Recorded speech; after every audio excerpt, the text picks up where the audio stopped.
मिल्लत का सवाल हो या कोई डेवलपमेंट का सवाल हो, ये मुसलसल कोशिश कर रहे हैं। महाराष्ट्र में जहाँ भी मिल्लत का मामला आता है वहाँ अबू आसिम आजमी साहब बोलते हैं। जब मैंने रईस शेख साहब की ये लक्ष्य विधि जब लगा और उनकी बात सुनी, मैं भी कारपोरेटर हूँ, मैं भी हॉल में बोलता हूँ, मगर उनका जब मैं सुन रहा था, मैं ये बात अभी भी मानता हूँ कि सरकार हमारे लिए अच्छा सोचेगी, ऐसा मैं मानता ही नहीं।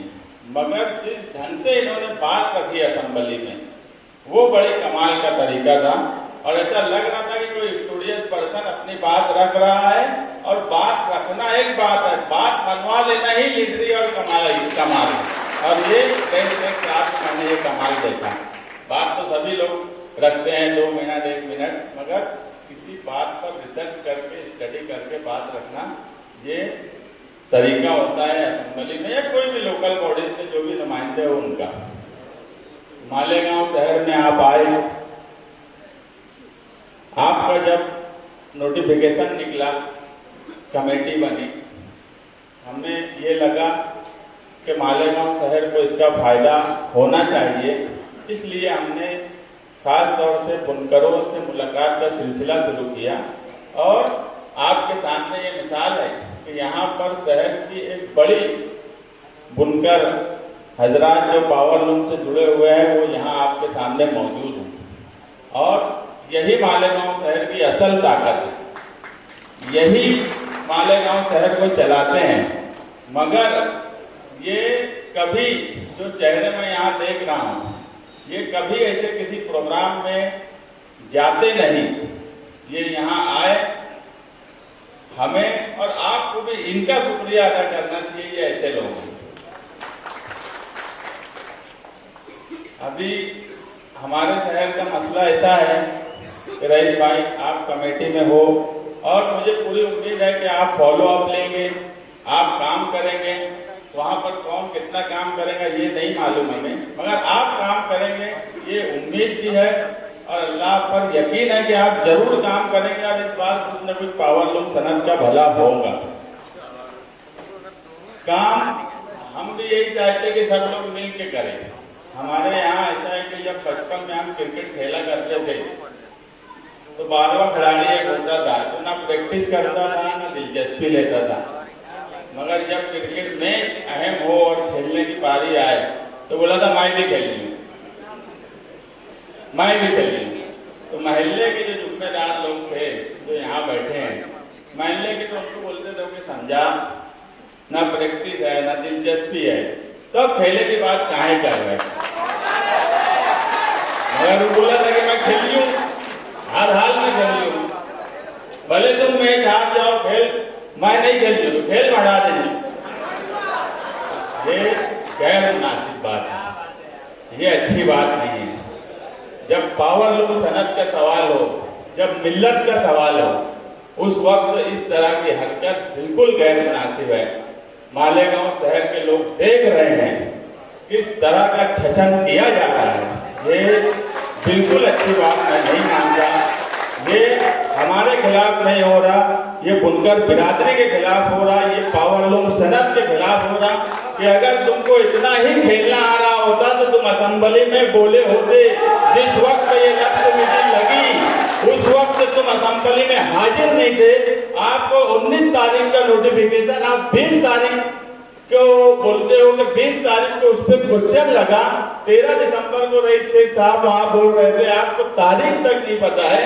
तो मेरी आपसे हाथ जोड़ के गुजारिश है कि आप साथ में काम करिए, बहुत अच्छी बात है। रईस शेख जैसा स्टूडियस एमएलए आपके साथ है, हमारे साथ भी अगर कोई कारपोरेटर दूसरी पार्टी का भी रहेगा, उसको मालूमात है और वो भला कर सकता है, तो मुझे कोई हिचकिचाहट नहीं है उससे मालूमात लेके काम करने की। मैं रईस शेख साहब से भी गुजारिश करूंगा कि अगर हमारे शहर के नुमाइंदे आपसे मालूमात लेते हैं, काम करने में दिलचस्पी लेते हैं, तो आप जरूर उनको मालूमात दीजिए, आप उनको गाइड कीजिए ताकि वो भी अच्छे ढंग से कामकाज कर सके। ये मेरी आपसे गुजारिश है। मैं दोबारा यहाँ आए हुए तमाम ही लोगों का शुक्रिया अदा करता हूँ और मैं यही बोलूँगा कि अगर बुनकर कारखाना पावर लूम मिल्लत के मामले में कोई भी फर्द मैं भड़ंजो बोलिए तो तुम उसका खेल बना देना। एक बहुत अच्छा तारुफ आज मुझे मिल गया। मैं आया था तो मैंने सोचा था कि कमेटी के रुकन की हैसियत में मैं यहाँ आ रहा हूँ, लेकिन एक बुनकर का दिल लेके जा रहा हूँ।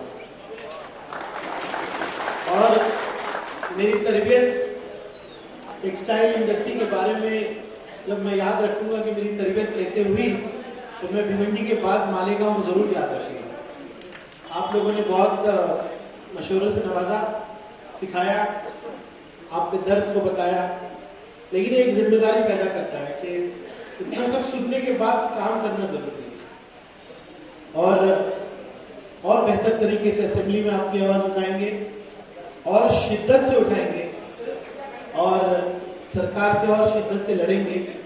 लेकिन मैं बहुत उम्मीद रखता हूँ, कुछ खामियां हम में भी है, हमारे तरीके में भी। मैंने बहुत कौमें देखी हैं जो अपनी अपनी सनदों के लिए लड़ती हैं, कई कभी हम में भी है, कई हमारे अंदाज में भी। हमको भी थोड़ा बदलना होगा। आज डिजिटल जमाना है, हमको भी मॉडर्न होना पड़ेगा। लोगों ने सब्सिडी की बात कही, मैं ट्रेनिंग की बात करता हूँ। लोगों ने सब्सिडी की बात की, मैं ट्रेनिंग इंस्टीट्यूट की बात करता हूँ, अच्छे लैब की बात करता हूँ। मैंने असेंबली में एक वादा किया था भिवंडी की बिहाफ पे कि अगर सरकार ने हाथ थामा हमारा तो हम चाइना को पीछे कर देंगे। अब मैं कहता हूं कि अगर सरकार ने हाथ थामा तो मालेगांव भिवंडी मिल के चाइना को पीछे कर देंगे। सूरत में हमारा बिजनेस जा रहा है, केंद्र सरकार हमारे खिलाफ है। वो लोग चाहते हैं कि महाराष्ट्र पीछे हो, हमारे मराठी भाई समझ नहीं पा रहे। लेकिन इन्हीं हालात में हमको लड़ते रहना है, हमारे आने वाली नस्लों के लिए लड़ना है, क्योंकि हम हमारे कारोबार को, जैसे बहन ने बहुत अच्छी बात की, ये कारोबार नहीं, ये हमारे रूह से जुड़ा हुआ है। ये कारोबार रूह से जुड़ा हुआ है। मैं भी एक बैकवर्ड जमात से आता हूँ। हमारा कारोबार था कि हम पत्थर से लोहा निकालते थे। हमारे लोगों ने उसकी हिफाजत नहीं की। अभी इंडस्ट्रियलाइजेशन आ गया, लेकिन पावर लूम इंडस्ट्री के साथ इंसाफ होगा इंशाल्लाह। हम सब मिलके जनाब अबू आसिम आजमी साहब की क़यादत में लड़ाई लड़ेंगे। अब 2 और साथी मुझे मिल गए, इतने सारे साथी मिल गए। कोई सियासत नहीं, जो हमसे जुड़ना चाहे सबको जुड़ना चाहिए। सब अपने अपने सतह पे काम करते हैं, मुझे मालूम है। लेकिन हाँ, शिद्दत से जो काम हम लोग कर रहे हैं आज, वो असेंबली में दिखाई दे रहे हैं। बहुत अच्छे मशवरे, बहुत अच्छे तरीके से आप लोगों ने मुझे सिखाया। भिवंडी में हमारी 8 तारीख को मीटिंग है। मैं उस मीटिंग में काफी तैयारी के साथ अब जाऊंगा और आपसे ये कहूंगा कि आने वाले दिनों में जब जब कमेटी की मीटिंग होगी, जो आपने सिखाया है ये बुनकर दिल जरूर बोलेगा, जरूर बोलेगा। देखिए, नतीजे हमारे हाथ में नहीं है। मैं आसिम में मिलकर हम 2 MLA, लेकिन आप सब जो यहाँ पे बैठे हैं, ईमानदारी से बताइए, असेंबली में हम अपने इलाकों की नुमाइंदगी का हक अदा करते हैं कि नहीं करते? बस आपकी ये शिकायत, आपकी मोहब्बतें हमको और ताकत देती है। मालेगांव के मसाइल आसिम भाई हमेशा उठाते हैं, क्योंकि मैं भिवंडी के लिए बोलता हूँ। लेकिन अब मैं भी कोशिश करूंगा कि मालेगांव में जितने मसाइल हैं उस पर हम बोले। पावर लूम महाराष्ट्र में आगे बढ़ेगा तो महाराष्ट्र आगे बढ़ेगा, और मैं मेरे महाराष्ट्र को आगे बढ़ते हुए देखना चाहता हूँ। एक बार फिर आप सबका शुक्रिया। और आज इस बेहतरीन तरीके से जो निजाम किया गया, मैं मुस्तकीम साहब को बहुत बहुत तहे दिल से शुक्रिया अदा करूंगा। मेरी बहन का शुक्रिया अदा करूंगा कि नए अंदाज में उन्होंने पब्लिक मीटिंग की, आपको बोलने का मौका दिया, हमको सुनने का मौका दिया। आप सब इसी तरह से समाजवादी पार्टी को सपोर्ट